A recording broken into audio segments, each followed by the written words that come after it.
देखिए, राहुल गांधी जी को सबसे ज्यादा भय लगता है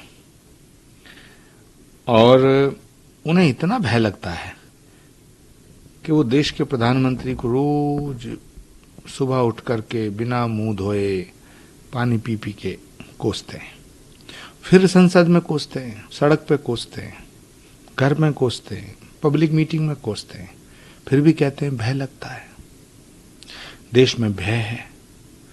तो मुझे लगता है कि राहुल जी को कुछ पता नहीं है। उनके पास कुछ पर्ची मास्टर हैं जो पर्ची लिख के उन्हें दे देते हैं और वो उनको बोल देते हैं। ये जितने भी पर्ची मास्टर हैं, इन्होंने राहुल गांधी जी को बर्बाद कर दिया है। इन्हें ये समझना चाहिए कि राहुल गांधी जी तारक मेहता के चश्मा जैसे सीरियल में बोलने नहीं जा रहे हैं, देश की संसद में बोलने जा रहे हैं। ये भारत की संसद है, ये विमर्श का स्थान है। यहां बड़ा सोच समझ के बोलना चाहिए, लॉजिकली बोलना चाहिए। राहुल गांधी जो बोलते हैं उसका कोई रेलिवेंट नहीं है। सारे पर्ची मास्टर मिलकर के राहुल गांधी जी को बर्बाद किए जा रहे हैं। इसके प्रचार जा रहा है।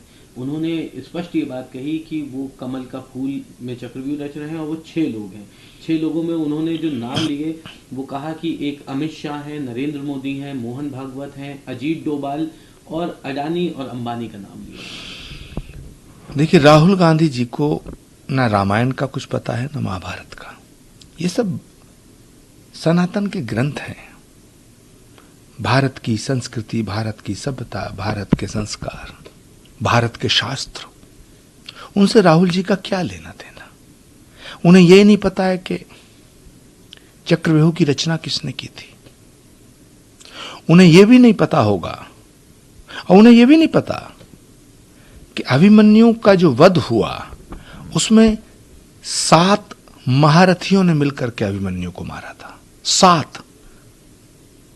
तो चक्रव्यूह में जब अभिमन्यु गिर गया तो 7 महारथी थे। उन्हें किसी ने लिख के दे दिया 6 बोल दो, तो 6 बोल दिया। दूसरा बड़ी बात यह है, वो अपने आप को कह रहे हैं कि मैं तो अर्जुन हूं। अरे साहब, अर्जुन तो अकेला लड़ा था सारे कौरवों से। आपके साथ तो ये सारे पूरे विपक्ष के जितने भी लोग हैं, पूरा कौरव दल आपने अपने साथ कर लिया है। अगर वाकई इस देश में कोई अर्जुन है, वो तो नरेंद्र मोदी है, जो आपके हर एक चक्रव्यूह को तोड़ करके विजयी हो जाता है। तीसरी बार भी आपके चक्रव्यूह को तोड़ के देश के प्रधानमंत्री के पद पर आसीन हो गए। तो अर्जुन तो विजेता है। आप क्या हैं, मुझे लगता है राहुल जी को खुद पता ही नहीं है। ये शोध का विषय है कि राहुल जी क्या है। एक और को चक्रव्यूह की ताकत को कमजोर करेगा। ये बजट इस देश के किसानों की मदद करेगा, युवाओं की मदद करेगा, इस देश के मजदूर, छोटे व्यापारियों की मदद करेगा। लेकिन मैंने जो देखा वो ये बजट एकमात्र उद्देश्य ढांचे को मजबूत करना है। यानी कि वो जो बजट पेश हुआ है, ये बजट इस चक्रव्यूह को और मजबूत कर रहा है। देखिए, अभी मुझे किसी ने बताया कि वो उनका ध्यान हलवे में बड़ा अटका हुआ था। 60 साल तक उन्होंने इस देश को हलवा समझकर ही तो खाया है।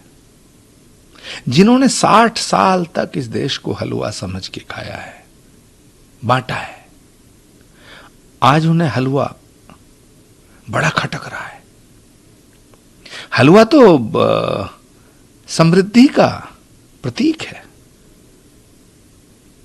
हलवा प्रसाद समझ के वितरित किया जाता है। ये भारत की संस्कृति और हमारे संस्कार और सनातन की परंपरा है। ये तो समृद्धि का प्रतीक है। लेकिन अफसोस कि उन्हें वो जो 60 साल में हलवा खाया है, वो उनके जहन से उतर नहीं रहा है। वो फिर हलवा खाना चाहते हैं। तो राहुल जी, हलवा खाइए। हलवा खाने का मौका आपको मिल सकता है दोबारा, लेकिन पहले जो 60 साल में हलवा खाया है उसका हिसाब दीजिएगा। एक और उन्होंने इसी तरह से उन्होंने कई उदाहरण दिए अन्य धर्मों के, जहाँ पे बताया कि चक्रव्यूह के खिलाफ हर धर्म है। और कहीं ना कहीं उन्होंने ये इंडिकेट किया कि भारतीय जनता पार्टी या एनडीए घटक दल के खिलाफ जो है वो सभी धर्म मिलकर उस चक्रव्यूह को तोड़ेंगे। देखिए, कभी वो चक्रव्यूह की बात करते हैं, फिर वो रामायण पे आ जाते हैं, कभी वो महाभारत की बात करते हैं, फिर शिव जी पे आ जाते हैं। मुझे लगता है कि वो किसी दिन कह देंगे कि भगवान शिव की बारात में मैं भी शामिल हुआ था, तो क्या कहेंगे इस पे?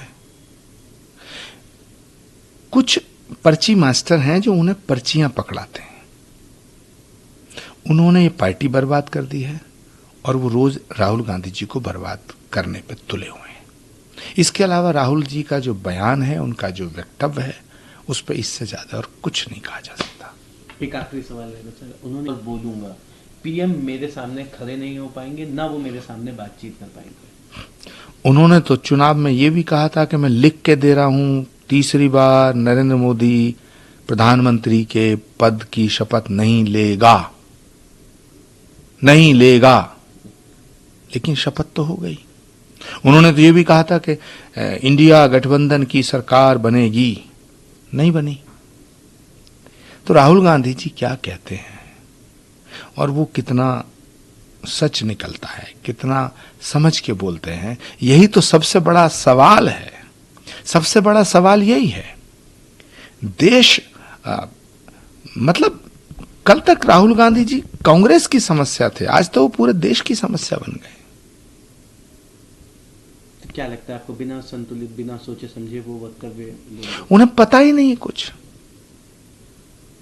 मुझे कभी कभी उन पर दया आती है कि उनके साथ क्या हो रहा है, कौन कर रहा है। राहुल जी को बहुत सोच समझ करके संसद में बोलना चाहिए। और मुझे तो अब अखिलेश यादव जी, ममता बनर्जी, उद्धव ठाकरे, इन पर भी बड़ा तरस आ रहा है कि इन्होंने एक ऐसे व्यक्ति को अपना नेता मान लिया है, राहुल गांधी को अपना नेता मान लिया, जिन्होंने अपनी पार्टी का ही सत्यानाश कर दिया। देखिए, समाजवादी पार्टी के राष्ट्रीय अध्यक्ष अखिलेश यादव जी का ये जो फैसला है, ये अच्छा फैसला है। माता प्रसाद पांडे जी को जो नेता प्रतिपक्ष बनाया है, इससे समाजवादी पार्टी को फायदा मिलेगा। लेकिन जहां तक सवाल शिवपाल यादव जी का है, तो शिवपाल यादव जी के तो नाम में शिव लगा है।